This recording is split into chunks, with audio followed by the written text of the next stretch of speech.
Good morning, everyone. We will begin our program this morning. Thank you for joining us. I'm Alex Slayton, owner of Speed Pro, North Palm Beach and Treasure Coast, co-chair for the Women in Business Council and current board member of the Palm Beach North Chamber of Commerce. I would like to welcome you to this month's Business Before Hours, Diversity, Equity, and Inclusion in the Workplace. Please rise for the Pledge of Allegiance. I pledge allegiance to the flag of the United States of America and to the republic for which it stands, one nation, under God, indivisible, with liberty and justice for all. Thank you. Before I hand it over to our board chair, I'd like to take a moment to tell you a little bit about the Women in Business Council. This working council promotes networking and education for professional women and women entrepreneurs while highlighting the women leaders in the community. Our group holds 4 events per year, including 2 educational lunches, the annual tea, and the annual Women of the Year luncheon. We also host a women-led professional development seminar on a monthly basis. Please visit the Chamber's website for the upcoming Women in Business events. And if you'd like to know more about how to get involved, please reach out to the Chamber's Director of Membership, Brittany Cartwright, or to myself while we're here this morning. So speaking of women in leadership, please help me welcome the Chamber's Chair of Board of Directors, Stephanie MITRIONE.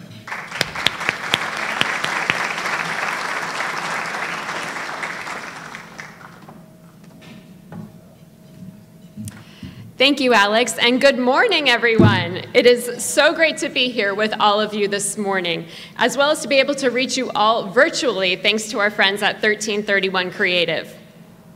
The Chamber is proud to partner with our friends at AeroClean to make this morning's event a clean air event.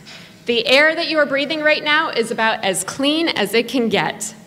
AeroClean is a new technology company headquartered locally right down the road here in Palm Beach Gardens, providing Pergo air purification machines to ensure we can all breathe easy and enjoy our event this morning. You can see these white machines all around the room here. The machines you see use HEPA filtration and powerful UV light to provide medical-grade protection from airborne viruses and bacteria. You can learn more about this Pergo technology by visiting aeroclean.com. Events like today would not be possible without the support of our community partners. Today's presenting partners are Cigna Healthcare and the Hanley Foundation. Cigna is a global health services company dedicated to improving the health, well-being, and peace of mind of those they serve. With more than 180 million customers and patient relationships in more than 30 countries and jurisdictions, Cigna is able to harness actionable insights that address whole person health and drive better health outcomes. Please welcome the VP of Cigna Sales in South Florida, Ernest Jenkins.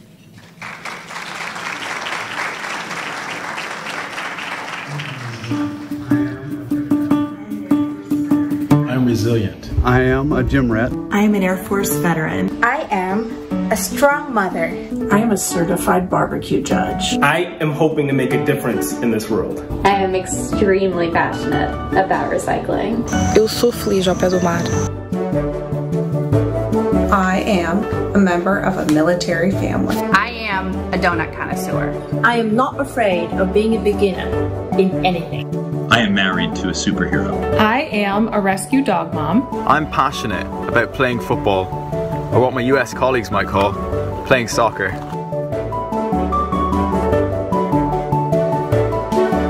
I am a former Guinness World Record holder. Yo soy creativa. I am a fan of rainy days, hot chocolate, and 1940s classic movies. I am spontaneous and playful. I am Cigna. And together, we win.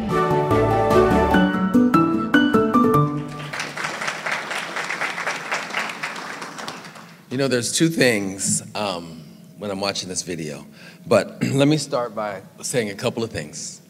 Like she said, I'm Ernest Jenkins, Vice President of Sales in South Florida. On one hand, what you do see in this video are Cigna employees and customers representing every facet, every walk of life, right? Every diversity, gender, the LGBTQ community, all different walks of life. And what we get from that is so many perspectives that you're going to see across the country. And that's deeply rooted in our culture at Cigna. And it makes me very proud just to be a part of it and to see the progression, right, that has happened over the past several years. What you're not able to see in the video is the fact that this isn't just recent happenings. To get this deeply rooted in diversity, equity, and inclusion, it takes time. It takes conscious thought and real strategic thinking to get there. So our company, again, what we do is we really look to our employees to better understand some of these diverse needs and the ways that we want to interact with each other. Just recently, this year actually, we were ranked number 14 in companies across the country as it relates to diversity, equity, and inclusion. You know, someone once told me that diversity is being invited to the dance. Inclusion is being asked to dance. So it's different. You can be a part of a diverse community, but until you really have a say-so and are able to make a difference within whatever population, whatever corporation you're in, that's when the inclusion kicks in. So again, we're just happy to be a part of this great conversation that we're going to have today, and very proud to be a sponsor. So thank you for welcoming us.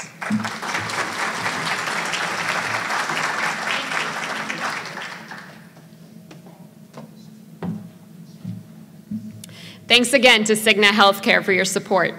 Next, I would like to introduce Hanley Foundation. The Hanley Foundation is the largest provider of prevention services in Florida. The opioid epidemic and addiction are top-of-mind issues here in Palm Beach County and throughout Florida. The Hanley Foundation has over 3 decades of experience as Palm Beach County's leading nonprofit organization for providing substance abuse prevention and education programs for parents, caregivers, and school-aged children. Please welcome their Chief Recovery Community Officer, CLARICE Redding-Lewis.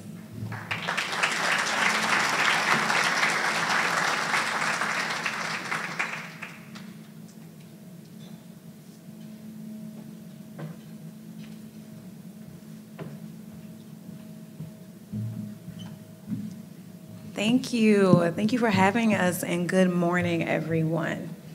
So I'm just pleased to be here today on behalf of the Hanley Foundation and just excited to be a part of this community. What I will say is that within the last year, we've learned just how important it is to have a supportive community, given all that's happened. We've seen increase in just addiction and use, increase in those who are seeking treatment. And our goal at the Hanley Foundation is to eliminate addiction through prevention and educational programming for parents, caregivers, and school-aged children. We know that to affect change at the state or national level, it has to start here at home. So we have definitely answered the call by putting together what we now have dubbed as the Recovery Leadership Institute. We have a summer advocacy training series for those who are interested in learning how they can become advocates right here at home to affect policy change. It is a 7-part series beginning in July, and we have in-person as well as virtual offerings. And for those who attend, I think it'll be not only educational, but it'll definitely equip you with the skills needed to see an end to this opioid epidemic. So thank you so much for your support, and thank you for having us here today.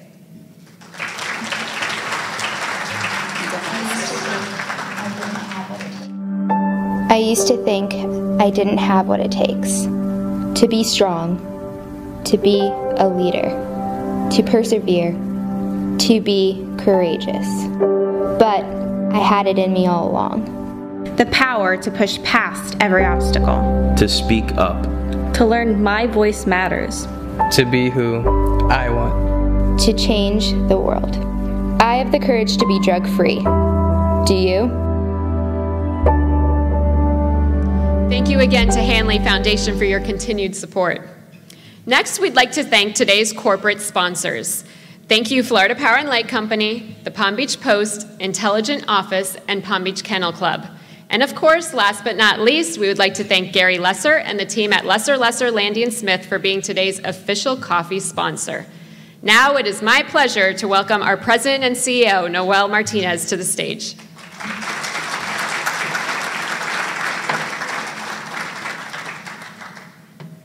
All right, good morning, everyone. Welcome to our June Business Before Hours. And we are so excited to have another in-person event. This is our second in-person event here in the last, let's see if I get this microphone working, in the last 5 days. So it's so great to be in a room and shake hands and hugs and just see everyone. So thank you so much for being here.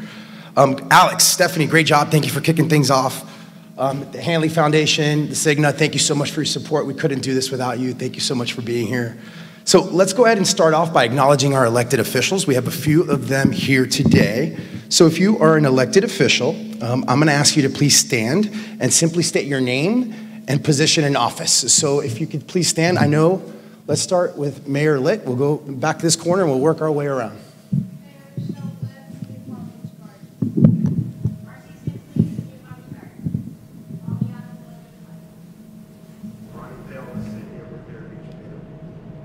All right, I think that's everyone. Thank you so much for your service. Let's give them all a round of applause. So now I'd like to take a moment to acknowledge our ambassadors. As you all know, our ambassadors are an extension of our membership team. So if you are an ambassador, can you please stand to be recognized?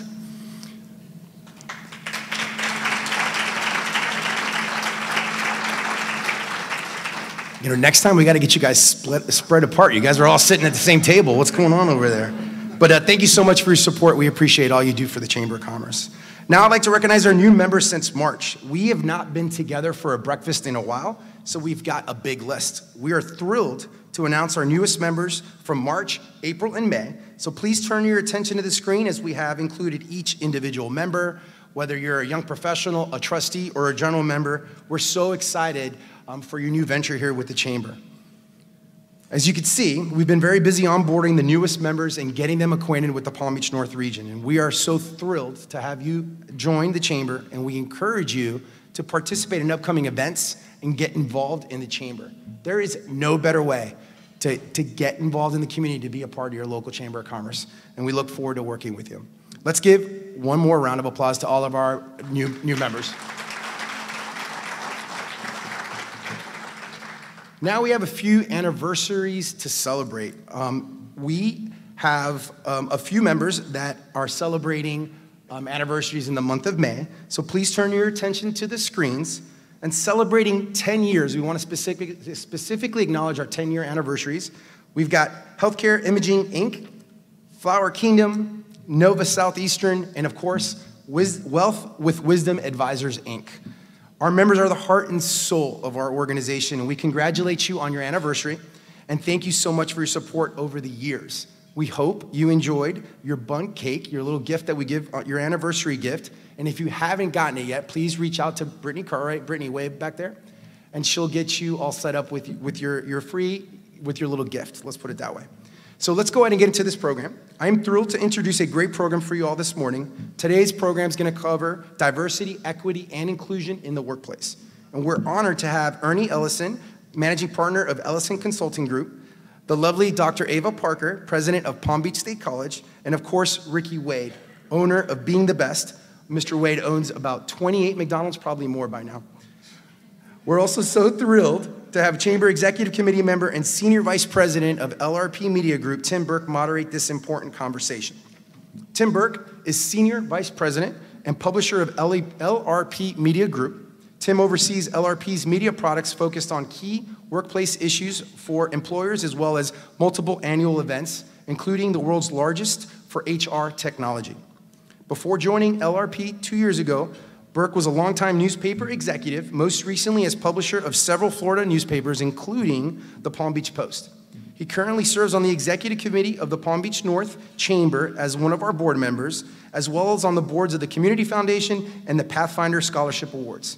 Please give a warm welcome to Tim Burke and our panelists for this morning.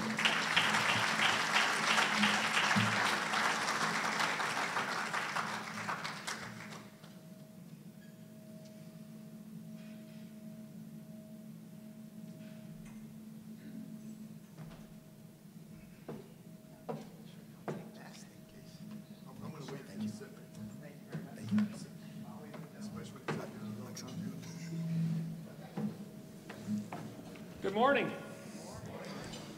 All right, we're off to a good start. I turned the mic on. So we're 1 for 1. I haven't been out for 18 months, so. Anyway, first of all, it's a great privilege and pleasure to be here to talk to our community, our chamber members, and the larger Palm Beach North community about a topic that is so important and so relevant today. I do have some notes here. I want to make sure that I introduce appropriately our great panel here. First, I'd like to introduce to my immediate left, Mr. Ernie Ellison, a good friend of all of ours. Mr. Ellison's current businesses provide consultancy in developing and implementing inclusionary strategies and event management for professional sports organizations and businesses. Prior to that, he created opportunities for minorities and women in golf as Director of Business and Community Relations for the PGA of America. Mr. Ellison continuously uses his voice to drive board of director inclusion and economic parity, excuse me, serving on several local and national race, equity, and inclusion committees. Here in Palm Beach County, he is past chairman of the United Way and currently serves or has served on the boards of the Community Foundation, Children's Golf Foundation, Economic Council, Business Development Board, and the Black Chamber of Commerce. Thank you, Ernie, for being with us here today. Thank you. Next, I'd like to introduce President Ava Parker of Palm Beach State College. President Parker, the first female president in its history, leads Palm Beach County's largest higher education institution, emphasizing innovation, student success, and business and community collaboration. Previously, President Parker served as Executive Vice President and COO at Florida Polytechnic University and as Chair of the Florida Board of Governors of the State University System. She serves on the Board of Directors of the BDB, Economic Council, Purpose-Built Communities, and the Florida Council of 100. She has been recognized by Florida Trend as one of the most influential business leaders in Florida, and most recently, Palm Beach Illustrated profiled her as one of Palm Beach County's most influential business leaders. President Parker earned her bachelor's degree and JD from the University of Florida. Go Gators, you have to say that. She is married to former State Representative Joe Gibbons and is mother to twins Bailey and Parker. Welcome, President Parker.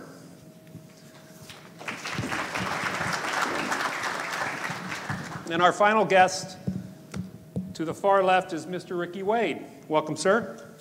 Welcome. Mr. Wade is a McDonald's franchisee of 28 restaurants and counting, as Noel said, in Palm Beach, Martin, and St. Lucie counties, spending his time dedicated to overseeing his businesses and always giving back to our community. Committed to reinforcing positive lifestyle habits, he works closely with many organizations across our Tri-County area. Mr. Wade is the Vice President of the Ronald McDonald House Charities of South Florida, Governing Board Member of Good Samaritan Medical Center, Chairman of the Board of the Directors for the Urban League of Palm Beach County, and Chair of the Palm Beach State College Foundation. He is also a board member of the following organizations: the Palm Beach County Sheriff's Foundation and Career Source Palm Beach County. I could go on and on. We have 30 minutes, Ricky. Yeah, we don't need to go on. He is married to his business partner, Lisette, and has 3 beautiful children and 2 grandchildren. Thank you, Ricky. Thank you, all of you, for being part of this important conversation this morning.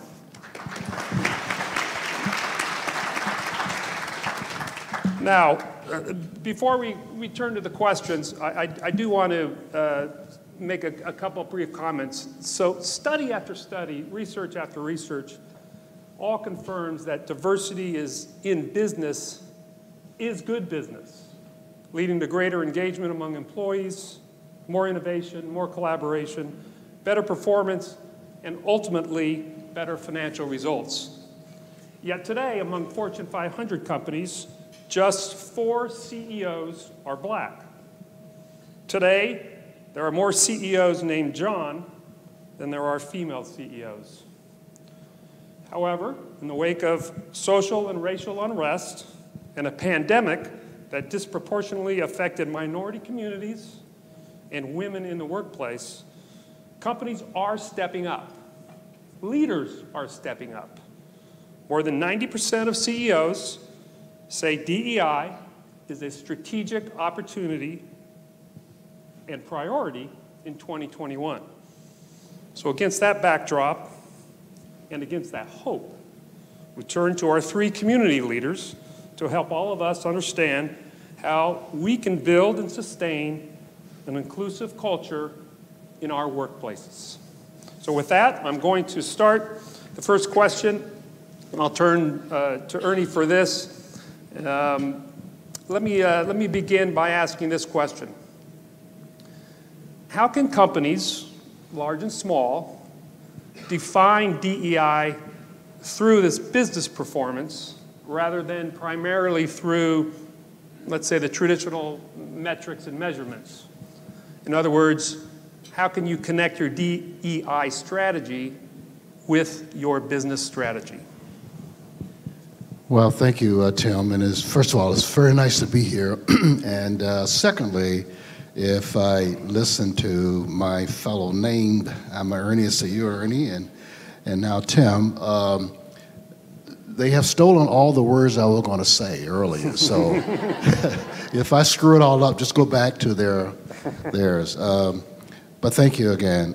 Well, as Ernest said earlier, it really means that the CEOs need to decide that they want to be committed to diversity, create a strategy, and make sure that they're leading it.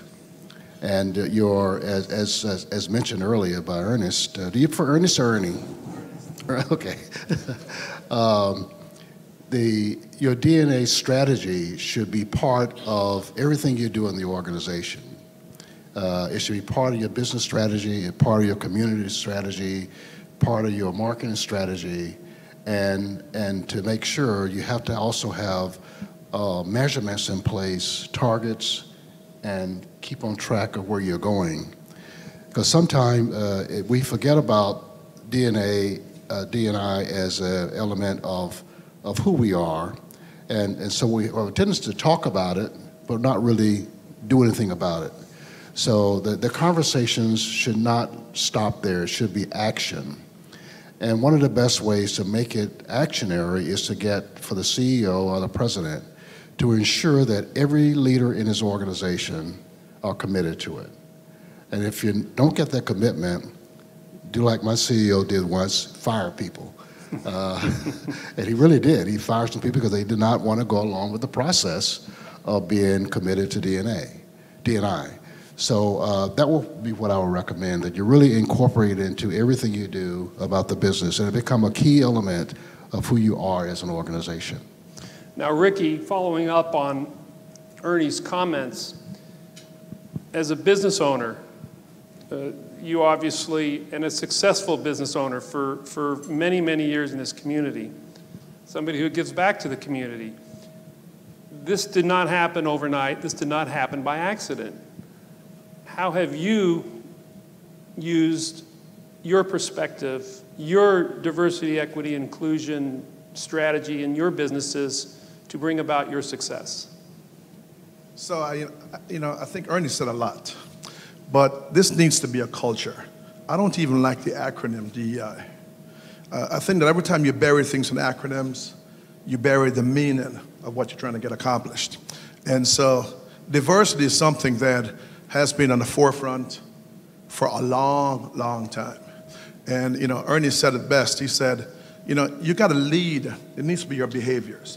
Every single day I open my restaurants, it's open to a very diverse group. I just don't say, okay, well, today you come in and tomorrow you come in. So we have a diverse group. Our employees are diverse. Our vendors are diverse. And so we have to role model the behavior. Ernie said it, we have to be committed, but our behaviors should speak to our commitment. But it needs to be a culture, okay? Because, you can look, and if you go back in history, you look at certain companies, you can see the ones that are really flourishing today are the ones who adopted diversity, equity, and inclusion at an early stage in the game. So I would encourage everyone, if you haven't started, because the future can be very, very bright, but the future needs diversity, equity, and inclusion. Let me, President Parker, let me turn to you, and based on what you heard from Ernie and Ricky, can you talk a little bit about, I guess and I like your comment, Ricky, about the acronym and how that doesn't necessarily work or capture what we're trying to doesn't have a lot of legs. Accomplish here, right? So President Parker, where do you see some of the misconceptions about DEI, and how does that play into a company and a leader's success or lack thereof? Thanks, Tim, and thanks so much for inviting me to participate in the conversation. I think that the largest misconception, and I'd say to you as business owners who have made a decision to be a part of a chamber because you think promoting business is important in our community, that the biggest misconception is that it's not your concern. That is that this idea of diversity, equity, inclusion is really me, Ricky, and Ernie's problem because we're the black people in the room, and that it's not something that a white business owner should be concerned about. And so what I'd say to you is that that's probably, in my opinion, Tim, the biggest misconception about why we should is really why should everybody care about it? Because I think that most people feel that it's something that's limited to those who are less represented in those stats that you mentioned earlier. And I also think that there's this idea that if I can use some of those traditional metrics you talked about, and if I can check a box and say, okay, I have 10 employees and at least one of my employees is a black person and one of my employees is a Hispanic person, then clearly I have met the bar, and so therefore I've done my job on DEI.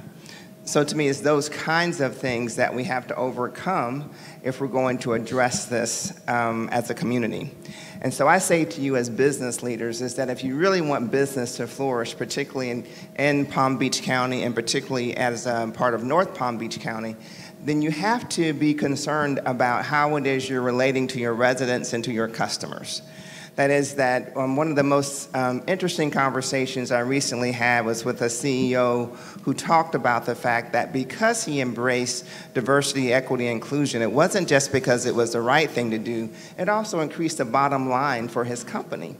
And so what I'd say to you is that you have to understand that when, as business leaders, we recognize that when we make our community more inclusive, that is, when we recognize that equality means that we are okay with the fact that not everybody started the same, and so therefore some may need a little bit more in order to ensure that we have equity, then I think that that is when we really will create a community where businesses flourish.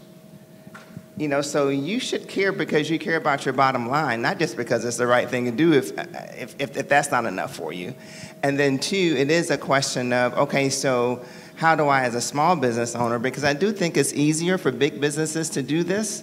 So it's a question of, and most of us are small business owners, particularly in the room. So how do I, as a business that employs 20 or less people, really show that I'm embracing this thing in my company? And so I do think it is a part of the culture that you adapt, and that you recognize that if you have a diverse staff, that there is some value in understanding those diverse staff members and having conversations with them, and also understanding how it is you can reach other parts of the community to provide opportunity, but also to increase your bottom line, which is what you want to do as a business owner.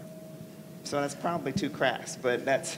No, you know, this conversation is I think Ricky, you said it, this is not a new conversation, right? This is not, I mean, the events of the past 18 months or so have for unfortunate reasons in some cases, have brought it more to the forefront. So we're looking for some positive outcome and positive progress. But let me go back to the word inclusion, if I can, Ernie, and somebody that I work with currently in my world said something to the effect of, you can't have diversity without inclusion. He flipped it. He said you have to have inclusion first and then diversity follows. Now I had to pause and think about that, so I'll let you pause and think about that. Because this whole idea of checking boxes that President Parker mentioned, and you know, walking in and feeling like at the end of the day that you've done, you know, you did 3 things around DEI and mission accomplished. How do you engage the population as a whole, whether you're a small business with 5 people, whether you're a larger business with 100 and 105? How does this play out in real time with people in the office? What are some of the tactics and strategies that you have recommended and advised companies to improve their DEI? Well, that's a loaded question, but yeah, there was 4 questions in there, Ernie. So, and you have 35 seconds. Oh, so. is that right? Okay, all right, good. The thing that I've seen that worked the best is when you actually engage your employees in the conversation, because we never really know what they think until you ask them, and have a way that they feel comfortable talking about the things that make you uncomfortable as a leader. And we cannot sit there and say that if it ain't fixed, if it's not broke, don't fix it, because it is, in fact, could be broken. But certainly, the best way that I've seen happen is that you have to have that leader sit down with his employees and say, listen, we have a concern here. I want to get you engaged in what our next steps should be. And the other thing is, many times we jump out and do things and don't have data to support what we're doing. I really recommend that one of the first steps you take is do some type of survey to see where you are in your organization. For example, you know, again, large business, small business. But in what large companies have found is they have a goal they want to set, but they don't really know where they are. And they say, okay, we have X number of black employees, X number of Hispanic employees, and others. But they start looking through the organization, well, we have no one at the senior level. So you have to use that data to say, now, where should I put my energy to get more inclusion within my organization?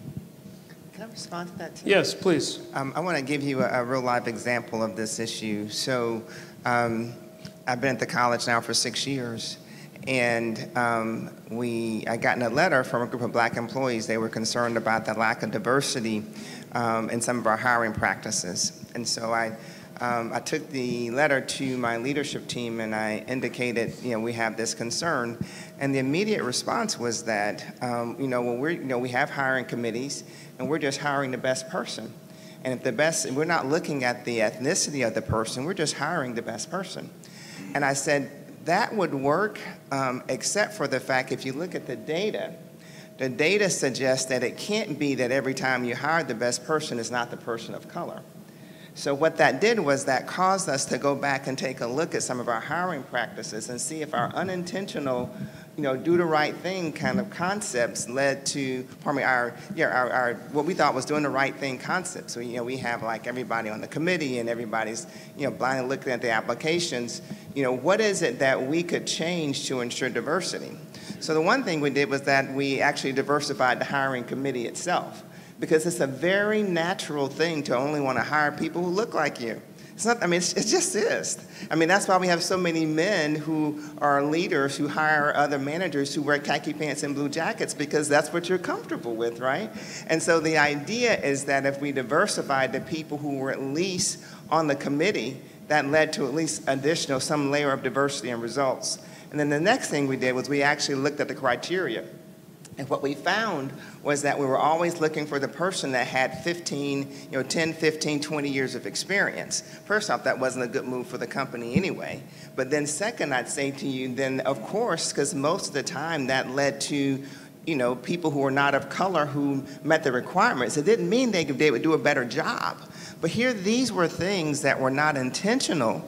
However, they were leading to results, and at the end of the day, then my leadership team was like, well, what do you expect us to do? Because we were just hiring the best when we had put systems in place that was not going to lead to us reaching our goal of diversifying our workforce.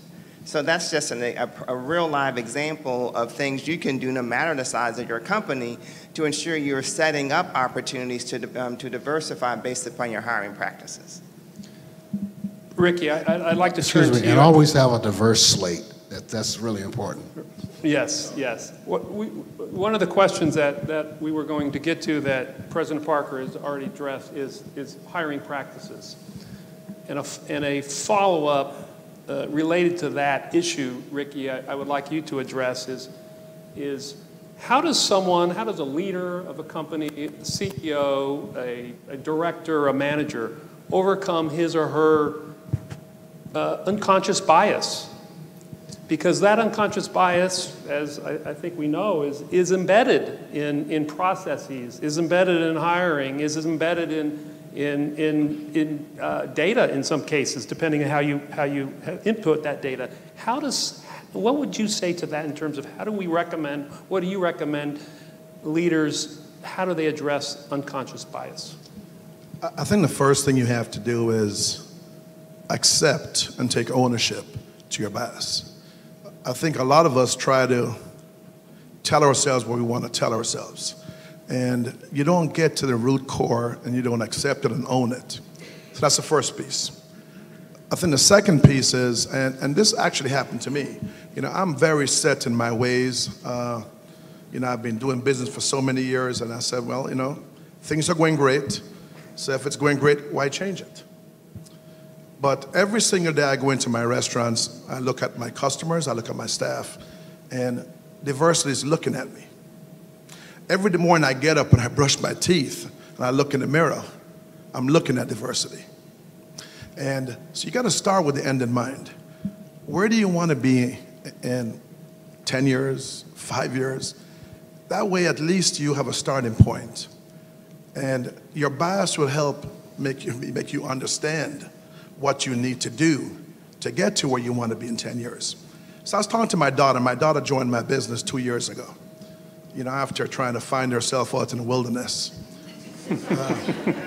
But I had to say that, though, because, the younger generation, they know it all. So there's nothing you can tell. But anyway, one of the things she told me, not even after 3 weeks of working with me, she says, Daddy, there's a lot of things that need to change.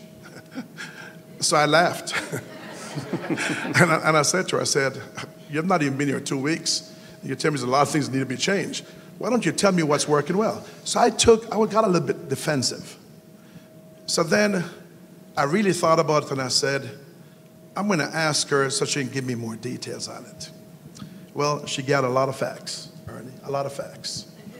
Some facts that I didn't even want to even pay attention to. And so what I did was I said to her, Devin Ashley, why don't you work with the leadership team? You all discuss this. And then come back to me with a recommendation. And so we're talking about the orientation process, which is the first thing any new employee sees. Whether you're going to be an employee or you're going to be management or you're going to be working in the office, whatever it is. And she totally, she said, Daddy, they need to see your family. My family is very diverse. And then they said, they have to hear from your leadership team, which is also very diverse. And then they have to understand what's your vision and your mission for the company, which includes diversity, equity, and inclusion. I am in business to make money. I'm not here for popularity, okay? And I think if everyone has a stake in it from an equity position and they can see growth, they can see a career, it's going to help your company blossom at the highest level. And especially when it's your leadership team that comes up with what's your next move for the company. So, I really, and if you know me, I can be a control freak. I can. It's just my personality. But I've also realized that if Devin Ashley did not say that to me, a lot of my leadership team would have never said that to me. Okay? So Devin Ashley actually opened up my eyes, and then I started leading differently. And once I started stepping back and allowing them to make more decisions, the sky was the limit. Everything changed. So to me, the engagement, as Ernie spoke to, just being open to it, you cannot get stuck in that paradigm that you have in your head. And unfortunately, the way a lot of us have been raised, we stay in that zone. And then you have your children, and they're telling you things differently, and they're leading differently, they're behaving differently, and you're starting to feel like the outcast. So what I would say, engagement is everything. but you got to start with the end in mind. And let me tell you something. 16 months ago, life was totally different in Palm Beach County. Okay? Now, convenience has taken over at the highest level because of what we just went through. So we have to pivot and change on an ongoing basis, but you got to be willing to change. And not do it because you think it's just something that it's the new popular, tweak. You have to do it as Martin Luther King said, do the right thing. Now is the time to do the right thing. And it's not a diversity statement, it's a fact. Thank you. Well said. You referenced at the beginning of those comments your daughter and listening to your daughter. So President Parker and Ernie, I'd like to ask you about listening to your employees and listening to the workforce and what role that plays into building that culture around diversity, equity, and inclusion.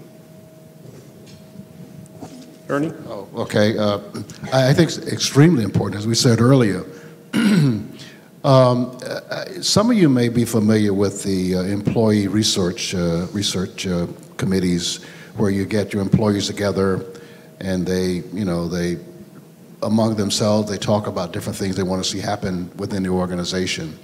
And what they do is, what we found by having these employee work groups, it enables the employees to come back and say, here's some issues that we are dealing with. It also creates retention.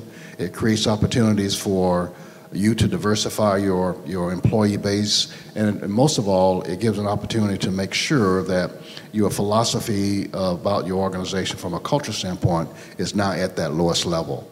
So the key is, in my mind, is you have to be able to set up that environment where your employees actually listen to you. Oh, no, sorry, you actually listen to your employees, and it works. It has been proven over time, and some of you may know this, but that all started. The employee work group started from Xerox up in Rochester.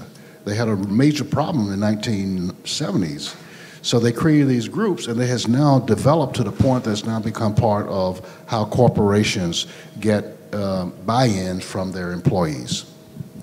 Great. President Parker. Yeah, certainly I think that I've heard two different things, so it'd be interesting to see how you guys might approach something like this. I've heard of one organization that basically established groups based upon the differences of their employees. So there was a Hispanic employee group, there was a LGBTQ employee group, there was a black employee group, and they kind of established these groups to give I guess employees a sense of belonging, because they would have folks that they could relate to who had similar backgrounds and similar experiences, and that seemed to work well for one company. I know of another company that said they had all these different groups and they wiped them all out because they didn't think that that was necessarily the best approach, because the CEO said that each week he was being invited to like a soul food dinner or a Hispanic dinner. They were doing like social things around their culture kind of based upon their groups, and he didn't think that was the best way to address the issue within his company. So what he did was he did at least maybe have these groups continue, but he really had them continue to address issues like, how can we as a company best serve your community and do things within our company to ensure that we are meeting their needs and capturing that part of the marketplace. So what I'd say to you is that it's best to develop easy ways for employees to gather, and I think it's probably best based upon your culture, so that there is this two-way communication. And again, I think it's easier in a small company, much harder when you have over 1,000 employees. How is it that you can establish this culture of, yes, I really do want to listen to you and I want to make changes based upon your perspective? And I'd say it's really putting systems in place that ensure that there are avenues for employees to be heard on different issues. Because folks, we live in a county that's 1/3 black, 1/3 white, and pretty much 1/3 Hispanic. And if we don't recognize that, and again, recognize how that impacts our bottom line, then I think that we will not grow as a community, and our businesses won't grow because we're not providing avenues for these diverse communities to be heard. All right, we have one more question before we turn it over to our audience, and I think it's an appropriate question to close on. Given the events of the past 18 months, the social unrest, the racial unrest in the wake of George Floyd's death, but pointing to some progress that we want to acknowledge, that we are seeing some momentum here. How do we build upon that? How do leaders and companies, large and small, build on this and sustain the progress around DEI? I'll start, Ernie. Well, we can't let that commitment be short-lived. Sometimes we just work in the moment while things are hot, and then other priorities come into play within a few months later. So we don't really have that strong a commitment to what we really said we want to do when times pass. And that's evidenced by some of the things that have followed since George Floyd's death. And I don't want to sound too negative, but since he died or killed, if how you want to put it, a year later, over 950 police shooting killings have occurred, and 200 of those or so are black. And if you take a look also at some of the bills that are being passed now, they are furthering the separation of equality, whether it's involved in the voting rights, or whether it's involved with the rioting, but still corporations should make, and individuals have to make a commitment to themselves that we are going to stick with this for the long haul and not let it be just a passive moment. We can't allow this to be an in-the-moment type process when that much momentum has started. We can't let it die. It's going to take all of us to have each one of us accountable for those decisions that we're making. President Parker. You go next, Rick. Ricky. Wait, I follow directions very, very well, President Parker. So, I think I just want to mention the fact again, commitment. Because Ernie, you said it earlier. If we are committed to the cause, you know, this whole George Floyd piece has magnified the issues we have, not only here across the country, in some cases across the world. I think the behaviors, and for us to be having a breakfast like this today, speaking about this, there's one thing to talk about, is another thing to take action with it. And I like to tell folks when I get asked the same question over and over again, that what I've been doing in business for the past decades is exactly what I'm doing today and what I'll be doing for the next decades to come, as long as I'm alive. We owe it to ourselves, we owe it to our society, we owe it to our communities to do the right thing. I'm not here, I don't want to get into politics. You know, there's a lot of things that are very systemic. We all know that, so that became the buzzword. You know, everybody, you know, this was viewed. If George Floyd was your family member, you would take a totally different stance. And, you know, I think you said it, Ernie, when, you know, our society is driven by tragedy. You know, we lack excitement, and sometimes negative excitement. And this is not negative excitement. This is issues that's been going on for years upon years, decades. And at what point do we stop talking about it like a breakfast like we're doing today and start behaving and making a difference? And so, to me, I've always said we are very, very quick to get triggered on problems, but we're not as quick to get triggered on the solutions. And working on it together, being engaged, using your term, Ernie, and using the right forums, and, you know, really start addressing it and stop hiding from it. Because let me tell you, to your point, since George Floyd's death, Ernie, what's going to happen tomorrow and a year from now? Shootings continue. These incidents continue, and I'm not going to wait it doesn't happen, but maybe somebody that's close to us at some point in the near future. So let our behaviors dictate what the future looks like. And let's start doing the right things and stop talking about it and start doing it and getting engaged in it. Final word before we turn it over to the audience. How do we sustain, how do we build upon this moving forward? So I think a couple of different things, Tim. I think that, it's interesting when we stood and we started our program today, we did our Pledge of Allegiance to the flag, and it ends with liberty and justice for all. So that suggests to me that if that's something that we're teaching our children, then that's the foundation our country was built on, then that's really a principle that we should live by. And I think that probably, and I've been really thinking about how is it that that small business owner can really embrace this issue? Because you like your employees. All your employees are, maybe all white, all black, or all Hispanic, but you don't want to get rid of them. They do a good job. So how is it that I can show that I'm embracing this issue and I'm living it? And so what I'd suggest to you as a small business owner is that you really start to look at the data, that you look at the data of your customers, you look at the data of your community, you look at the data of the people that you want to draw, at the data about the people that you want to bring into your business. And I bet you that those are diverse individuals, and that you continue to watch that. And that second, what you do is that you make a commitment to expose your employees. So even if it is that you are have a monolithic office, and it's not likely that's going to change, you can still expose them to the value of diverse engagement and inclusivity.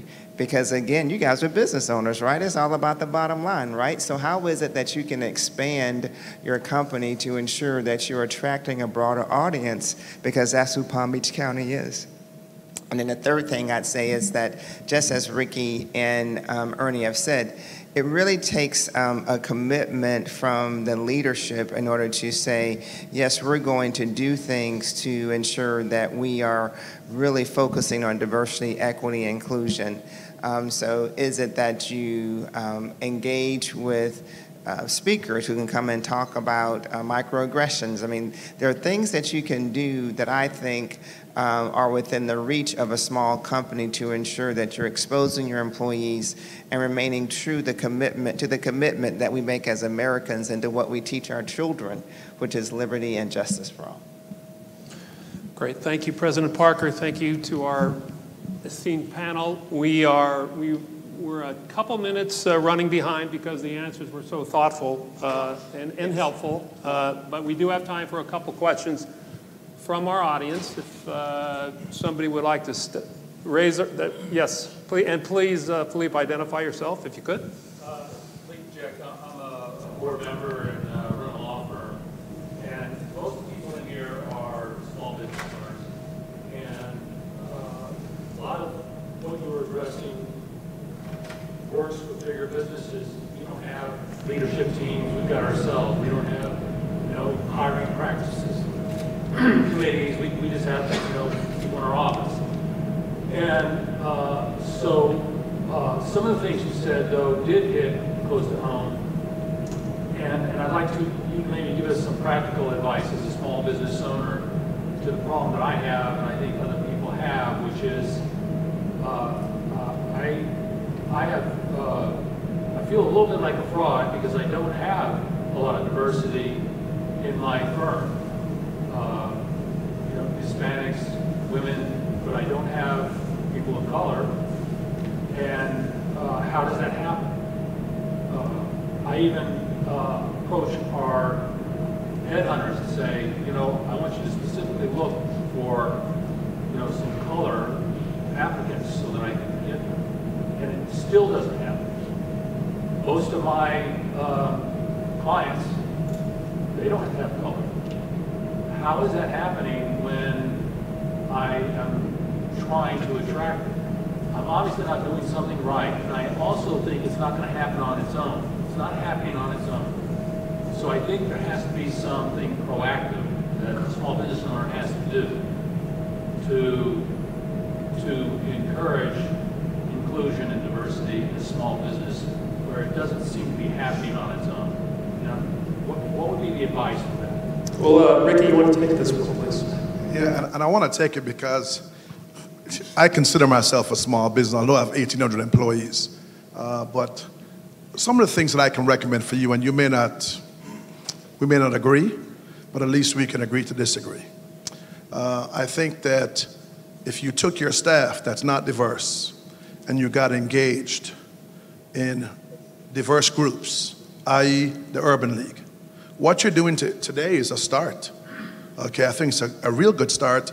You standing up and saying what you said is even a bigger start because it's showing your commitment.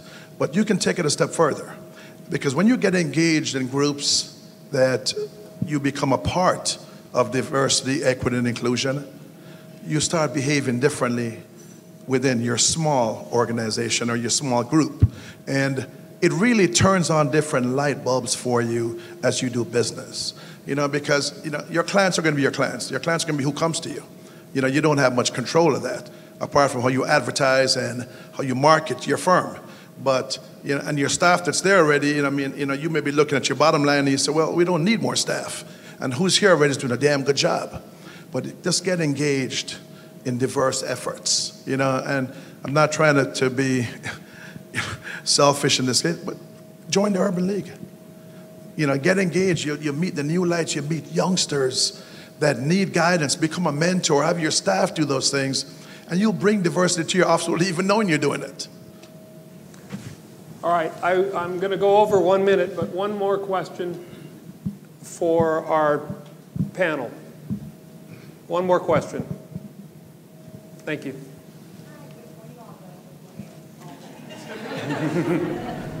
My question, first statement. So I have the privilege of working for who I consider to be one of the best CEOs in Palm Beach County. Y'all make sure you tell her that you see her. And, you know, I hold a position of leadership in my organization. So I'm not afraid to have those conversations about DEI. I feel that I can come to my CEO and I can do that. But for those who are not in that leadership position, how do you suggest they start the conversation with their supervisors or managers to really bring that up the chain to the C-suite? Well, let's go the other way around. Your CEO should start that conversation and try to figure out how to get their employees to feel more comfortable surfacing their conversation. Because if the employee does not feel comfortable going forward, you'll never get them there. But the CEO opens up and say that I want to know more about how you feel about these issues, then I think that dialogue will be much more effective. Yes, President Parker. So I think that I agree with Ricky. Thank you so much, Philippe, for asking that question, because I think that most of us are small business owners. So I have to say to you that one option is if you are looking to hire, that you, and Ernie can help with this, you can contact the Black Chamber and say, can you help me because I would like to hire a diverse candidate. I think that if you happen to work with a search firm that's helping you, and if you've asked them a couple of times for diverse candidates and they haven't given them to you, you should change your search firm.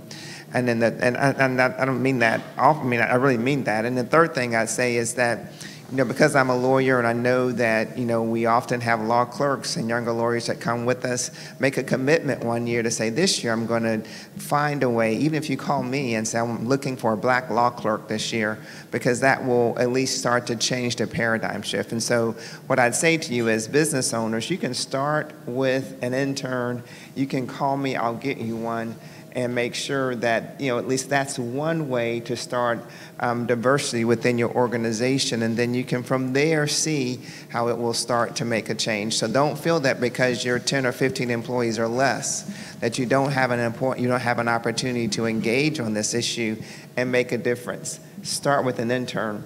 This summer or next summer, call me, and I will make sure and help you move in that direction.